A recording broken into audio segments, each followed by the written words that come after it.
어이구, 잘 보이시나요? 확실히 렌즈가 좋긴 좋구나. 바로 초점 잡아보니. 좀 약간 멀쑥하기도 하고.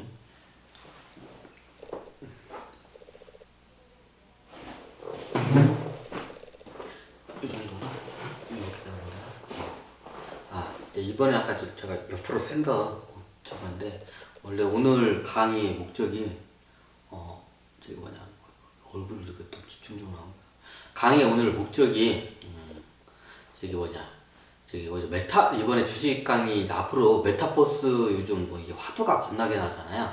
근데 사람들이 메타버스에 대해서 감 자체를 아예 보지, 엔지니어들도 그렇고, 주식시장 여기도 그렇고, 시장도 그렇고, 메타버스에 대해서 감을 아예 못 잡고 있는 것 같아가지고, 뭐 이게 앞으로 뭐 증강현실 VR, 이게 뭐 게임 뭐 나오고, 뭐 이렇게 하는데, 이게, 지금, 제가 예전에 지금 메타버스가 지금은 꿈틀거리면서 메타버스가 기본적으로 세 가지가 이게 어느 정도 기술이 이게 받쳐줘야 돼요. 첫 번째 하드웨어. 하드웨어는 이제 컴퓨터나 이런 뭐 램이나 뭐 이게 용량 이런 거 너무나 당연한 거죠. 하드웨어. 두 번째가 뭐냐? 소프트웨어. 너무나 당연한 거죠. 이제 그에 대해서 소프트웨어가 이제 나와야 돼요. 근데 이 소프트웨어가 지금 이게 제대로 된 메타버스를 만들 수 있는 기존의 소프트웨어 이게 베이직이 없어요. 기본이. 베이직을 먼저 만들어내야 돼요. 만약 그 베이직이 만들려면 기존에 있던 프로그램 같은 언어 같은 거나 요런 소프트웨어 만드는 언어 체계가 있잖아요. 우리 소프트웨어 프로그램이나 OS 프로그램 같은 모든 프로그램 기본이 프로그램 언어로죠. 명령어로 해서 어떻게 그걸 잘 아세요? 예전에 그건 잘 모르지만 기본적으로 어떻게 돌아가는지는 알아요.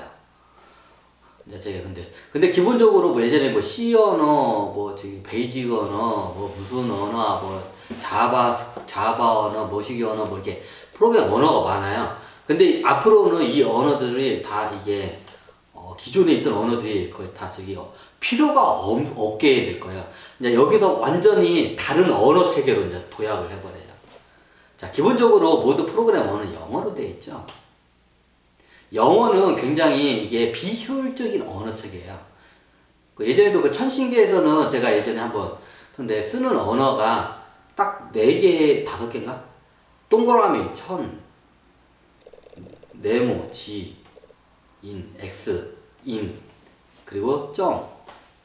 요 4개로 해가지고 4개만 있으면 언어가 다 끝나요. 예전에 제가 한번 강의를 했죠. 이제 그 언어를 기반으로 해서 프로그램, 기본적인 명령어 체계가 이제 그게 잡혀요. 그러면 굉장히 효율적으로 돼요.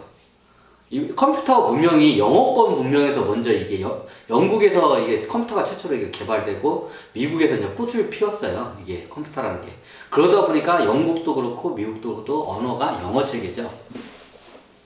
영어 체계로 되는데 아예 언어 체계가 천지인 문자 언어 체계로 가야 이게 제대로 된 이제 메타버스가 열려요. 영어로도 열릴 수는 있는데 굉장히 그게 제한적이에요. 제한적 한계가 많이 이게 봉착해요. 그 소프트웨어를 만든다는 건 이 기본적인 프로그램 언어 체계부터 다시 이걸 만들어야 돼요.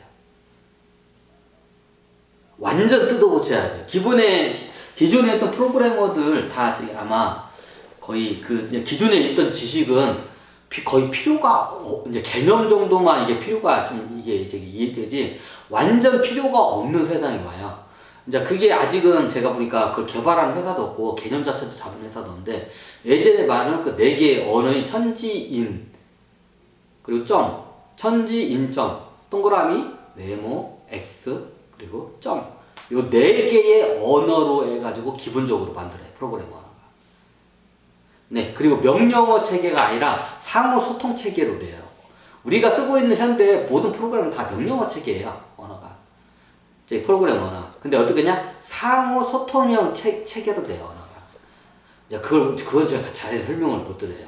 저도 대략적으로 그렇게 가야 한다는 걸 알고는 있어요. 그럼 지금 기존에 있던 영어 기반으로 된 프로그램 언어는 아예 필요가 없는 세상이 이제 도래할 때가 와요. 이제 그거를 만들어내는 그 천재적인 세계, 쉽게 말하면 그거를 천상계에서 하던 저기 레오나르도 다빈치나 이런 아인슈타인이나 에디슨급의 그 저기 능력을 가진 사람들이 있어. 그런 사람들이 이제 그걸 앞으로 이제 그걸 내놓을 거예요. 그게 나와야 이제 뭐 메타버스 시대가 이제 제대로 열려요. 근데 기본적인 그 소프트웨어 명령 프로그래머 언어 체계도 지금 잘못되어 있어요. 그 언어가 저기 천지 그 내 문자 언어 자체가 쓰지도 않기 때문에 만약 그 내 문자로 쓰잖아요. 상상을 초월해. 기존 영어 알파벳은 굉장히 조잡해요. 그러다 우리 한글도 그 많이 떨어져요. 그렇게 되면 딱 문자는 4개, 천지인.점 4개 문자로 끝나요. 모든 문자가. 그 문자를 체계로 해서 문자 체계가 먼저 바뀌고 그 문자 체계를 통해서 프로그램 언어가 이제 저기 상호 소통형 체계로 이게 바뀌어요. 이제 거기를 기반으로 이제 소프트웨어들이 이제 발달을 차곡차곡 다시 이제 기본부터 이렇게 이제 올라와요. 그래야 메타버스가 제대로 열려요. 지금 요즘 메타버스 하는데 지금 메타버스를 개념을 제대로 다 이해를 못해요, 사람들이. 엔지니어 프로그래머들도 다 이해를 못해요. 그렇게 해서는 메타버스가 제대로 열리죠. 비슷하게 흉내는 낼 수는 있어요. 하지만 제대로는 못 열려요. 지금 비슷하게 흉내낸 회사가 이렇게 시장을 막 가다가 제대로 된 이제 그거를 언어 체제 기반에서 올라온 메타버스 그 회사가 뒤늦게 오잖아요. 그럼 어떻게 되냐? 네, 옛날에 야후가 구글한테 치듯이 똑같은 상황이 일어나요. 이길 수가 없어. 경쟁 상대 자체가 안 돼. 완전 기본 베이직 언어 체계가 틀리기 때문에. 이 주식으로 당해돼요. 그럼 그런 어설프게 지금 메타버스 뭐 이렇게 하는 회사들 많잖아요. 다 나중에 다 나가리가 되게 돼 있어요. 다 파산하게 돼 있어요. 뒤에 이제 제대로 된 메타버스 그 회사들이 이렇게 올라오면. 그래서 대들금 여러분들한테 메타버스 회사에 투자하지 말라니까 그런 이유예요, 제가. 요즘 막 다 메타버스 하는데 제대로 된 그 언어 체계도 구현이 안 돼 있는 상태에서 제대로 된 회사가 나왔어. 지금 당장 비슷하게 흉내를 낼 수 있어. 근데 나중에 제대로 된 회사가 나오잖아. 다 그냥 도산하게 됐어요. 그런 회사들은. 그래서 그런 회사들은 사지를 맞아요. 기본적인 소프트웨어 회사는 아예 기본 베이직이 아예 기초부터 언어 체계 기초가 아예 안 돼 있어. 그 천지인 문자 그거로 해야 나와 제대로 된 이제 그 프로그램 그 언어 체계가 나와요. 이게 소프트웨어예요. 이제 하드웨어는 지금 보면 나노 시대가 들어왔잖아요. 지금 이 하드웨어는 정확히 지금 이게 메타버스에 맞게 들어갔어요. 나노 시대에 들어오면 입자가 더 이제 차면서 더 세밀하고 더 이제 첨단화가 되죠. 뭐 하드웨어 쪽으로 하여튼 뭐 더 이상 설명할게요. 하드웨어는 나노 시대로 들어가면서 이제 이게 메타버스의 기본 베이직이 다 이게 완성이 돼요. 요즘 지금 나노 핸드폰이 나오고 있죠, 이제. 하드웨어는 지금 들어가고 있어요. 하드웨어 쪽은 나노 시대가. 근데 소프트웨어는 아예 지금 언어 체계 자체가 잘못되기 때문에 요거부터 적어야 돼요. 그래서 지금 메타버스가 제대로 열 수가 없어요. 비슷하게 흉내를 내는 회사들이 나올 수가 있어요. 나중에 다 도산하게 돼 있어요, 그런 회사들은. 나중에 나오는 제대로 된 메타버스 회사들이 나오면 이게 당연하지를 못해요. 야후가 잠깐 이게 세계 시장을 검색 시장을 평정했다가 구글이 나오니까 싹 다 야후를 다 밀어내버렸죠. 그보다 더 심한 현상이 일어나요. 이게 이제 소프트웨어 쪽은 아직 멀었어요. 여기 완전 체계가 언어 체계 자체가 바뀌어야 돼 이거는. 그 다음에 이제 세 번째가 뭐냐? 네. 이게 세 번째가 이제 정보통신이에요. 기본적으로 이제 정보통신이 이게 돼. 정보통신이 뭐냐? 지금 인터넷. 전화기 오면 이게 통화하고 우리 TV 오면 막 이게 뭐가 되게 보이잖아요. 팩스가 막 오면 띠리릭 하면서 날라오고 인터넷 가가지고 검색치면 뭐 정보들이 이렇게 날라오잖아요. 네, 그게 정보통신이에요. 지금 이제 최고 하이테크가 이제 정보통신이 유튜브까지 이제 왔죠. 유튜브가 굉장히 이게 보통 보통 채널이 아니에요. 이게 인공지능도 그렇고. 얘네들이 인공지능이 굉장히 발달했어요. 유튜브를 보면 제가 굉장히 많이 놀래요. 이게 저거나, 이거까지 설명은 너무 메타버스 이렇게 길어지니까, 이게 설명을 해야 하나? 이게 유튜브를 보면 메타버스에 대해 약간 기본을 여러분들 살짝 이해는 할 수가 있어요. 유튜브가, 우리 검색 사이트, 이게 구글 유튜브에서 데이터 혁명이 한번 일어나요. 여러 가지 혁명이 일어나요. 정보통신 혁명도 일어나고 소프트웨어 마이크로소프트가 나오면서 소프트웨어 혁명도 일어나고 별의별 혁명들이 이제 그 중에 하나가 정보통신이 일어나면 데이터 혁명이 한번 일어나요. 그걸 갖다가 누가 데이터 혁명이냐? 구글이 그걸 갖다가 데이터 혁명을 일으켜요. 이거 잘 모르시는데 데이터 혁명이 뭐냐? 자, 우리가 이게 예를 들어서 그냥 100기가짜리라고 가정합시다. 용량이. 여기다가 100기가의 용량이 있어요. 그럼 여기다 뭔가 자료를 여기다가 넣으면 100기가밖에 못 넣죠. 요 태블릿 PC에다가.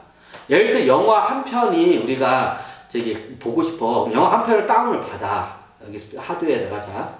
그러면 한 편이 1기가라고 가정합시다. 그냥 1기가라고 그냥 가정합시다. 영화 한 편이. 그러면 100기가면 영화 몇 편을 나와요? 그러니까 뭐 다른 거 소프트웨어 다 제하고 그냥 단순하게 그냥 접근할게요.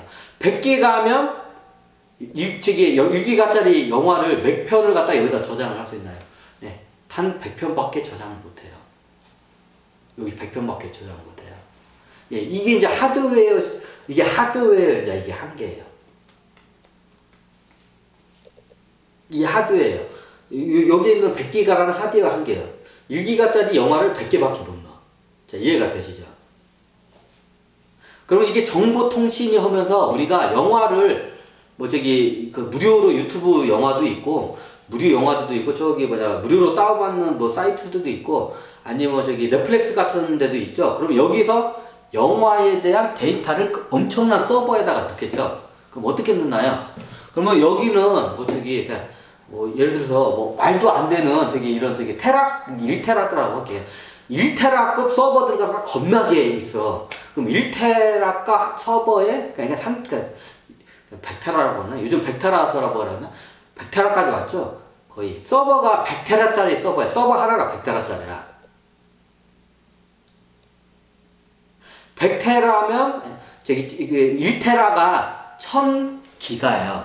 그러면 1000기가면 1기가짜리 한 편에 1기가짜리 영화를 갖다가 1테라가 1000편의 영화를 저장할 수 있어요. 서버에다가. 그러면 100테라까지 오면 얼마나 들어가나? 1000만. 10만. 10만 개, 100테라짜리 서버면 10만 개의 영화를 갖다 여기다 넣을 수가 있어요. 그러면 그걸 갖다가 정보통신에서 여러분들이 여기 하면 바로바로 이게 다운을 받으면서 볼 수가 있죠. 자, 여러분들이 하드웨어가 넣으면 100기가짜리 이 PC, 이제 태블릿 PC에 100편밖에 못 넣어. 근데 서버에다가 정보통신을 넣으면 1000테라짜리에 10만 개의 영화가 들어가. 1기가짜리 영화가 10만 개가 들어가. 이게 이제 정보통신 혁명이에요. 자, 여기까지는 왔죠. 이게 데이터 혁명이 뭐냐? 그걸 이제 구글이 이제 해놨어요. 이제 알만한 사람 다 아는데, 제가 아주 설명하기 쉽게 설명할게요. 자, 영화가, 이 서버가, 이게 100테라짜리가 있어. 구글에 100테라짜리 서버가 있어. 영화에. 그러면 1기가짜리 영화를 갖다가, 10만 편밖에 못 넣어요. 다른 회사들은 10만 편밖에 못 넣어요. 근데 유튜브가 보면 어마어마한 동영상 그러면 저 어마어마한 영상을 어디다가 저걸 다 서버를 저장하냐. 자, 어디다 저장을 해야겠잖아요. 근데 여기 1기가짜리 영화가 100테라짜리 서버에 10만 개만 들어가요. 다른 회사들은. 근데 구글은 어떻게 되냐면 여기서 10만 개만 들어간 게 아니라 100만 개, 1000만 개 이렇게 영화도 들어가요. 이렇게 이상의 영화를 볼 수가 있어. 2000테라짜리. 이게 데이터 혁명이라고 해요. 이게 메타버스를 제대로 이해하시려면, 기술적으로 좀 이해하시려면, 엔지니어 분들도 다 이걸 아마 이거 하면 엔지니어도 이게 처음 듣는 분들 많으실 거예요. 유튜브가 그래요. 유튜브에 유튜브에 보면 영상이 말도 안 되는 영상이 어마어마하죠. 구글 같은 경우에는 대부분이 텍스트예요. 이게 글로 된 거는 용량이 얼마 안 돼요. 근데 여기서 더 해봤자 사진 용량이 많아요. 그것도 별로 안 돼요. 근데 동영상은 어마해요. 동영상은 1초에 24장의 사진이 딱 지나가야 돼요. 1초 영상에 24장의 사진이 들어가 있는 거예요. 근데 영화 한 편이 보통 1시간, 2시간, 3시간 가죠. 어마어마한 사진의 용량이 들어간 거예요. 자, 이해가 되시나요? 어마어마한 용량이 돼요. 근데 1기가짜리 영화를 갖다가 1000탈에 하는 다른 회사는 10만 개 영화밖에 서버에다 넣을 수 없는데 구글은 여기다가 구글 유튜브는 여기다가 1억 개 이상의 영화를 넣을 수가 있어요. 넣을 수 있죠? 현재 지금 온 걸로 알고 있어요, 기술이. 이제 그 기사로도 보고 그쪽 그 데이터 쪽에 있는 분 저기 뭐냐 그 네이버 쪽에 있는 분들 하여튼 그쪽에서 이게 조언하는 분한테도 직접 들었기 때문에 기술이 이게 최근에 한참 됐어요. 그 기술이 된 지가 한참 됐어요. 그게 되는 회사가 얼마 없을 거야 아마. 구글 그 당시에는 구글이 그 당시 데이터 혁명이 이렇게 딱 몇 년 전 얘기예요. 꽤 됐어요. 데이터 혁명 이게 데이터 혁명이에요. 그게 가능하나요? 지금 되고 있어요. 유튜브가 그렇게 지금 그렇게 서비스를 그렇게 해요. 다른 회사들은 대부분이 이게 100테라짜리 10만 개 영어밖에 안 되는데 여기는 이렇게 영어를 저장할 수 있어요. 유튜브는 구글은 가능해요. 그게 어떻게 가능하냐? 일종의 블록 패턴 효과라고 해요. 그걸 갖다가 천신계에서 원래 다 천신계에서 다 내려온 기술이에요. 왜 이게 유튜브의 데이터 그 혁명을 이해를 하면 나중에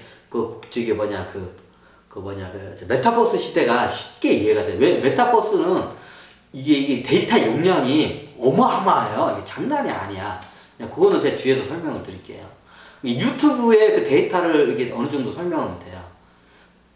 거기 같은 게는 이게 예를 들어 사진을 갖다가 이게 하잖아요. 그럼 다른 데 같은 건 사진을 그냥 이게 가로 1000, 세로 500 해가지고 1000 이게 해가지고 거기에 이걸 비트맵 방식이라 해요. 비트맵 방식 해가지고 0101 해가지고 그 모자이크 그 색깔을 갖다가 다 이게 저장을 일일이 다 해요. 근데 구글은 그렇지가 않아요. 어떻게 하냐? 그 패턴화된 그룹을 갖다가 그걸 만들어 놓고 그 그룹을 갖다가 저장을 대입을 시켜요. 이해가 좀 안 되실 거예요. 여러분들이. 좀 이게 대표적인 게 하나가 뭐냐면 여기서 이제 우리가 예전에 플래시라는 거 기억날 거예요. 초기에 인터넷이 나왔을 때 동영상이 원체 용량이 많으니까 요즘은 이제 정보통신 기술이 발달해가지고 엄청난 용량을 쉽게 얘기하는데 예전에는 초창기에는 이게 동영상 같은 게 이게 서비스를 제공할 수 없어요. 그래서 그 당시에는 이게 정보통신 용량이 크게 발달하지 않을 때는 플래시라는 거를 예전 사람들 알 거예요. 플래시가 뭐냐면 이게 애니메이션 그림 같은 걸 가지고 막 이렇게 왔다 갔다 하면서 이 동영상을 보여주는 게 플래시라는 게 예전에 한때 있었어요. 요즘은 그걸 잘 안 쓰더라고. 왜 데이터 용량이 엄청나게 이제 이게 발달을 했기 때문에 이제 그걸 잘 안 쓰는 것 같은데 예전에 플래시를 써요. 근데 플래시 그 동영상과 일반 우리가 영화 같은 거 보는 동영상에 구현하는 방식이 완전히 틀려요. 이게 똑같은 애니메이션인데 플래시로 이렇게 구현을 하면 이걸 갖다가 이걸 갖다가 이거 무슨 방식이라고 그러지? 벡터 방식이라고 해요. 그거를. 플래시는 이거 어렵다고요.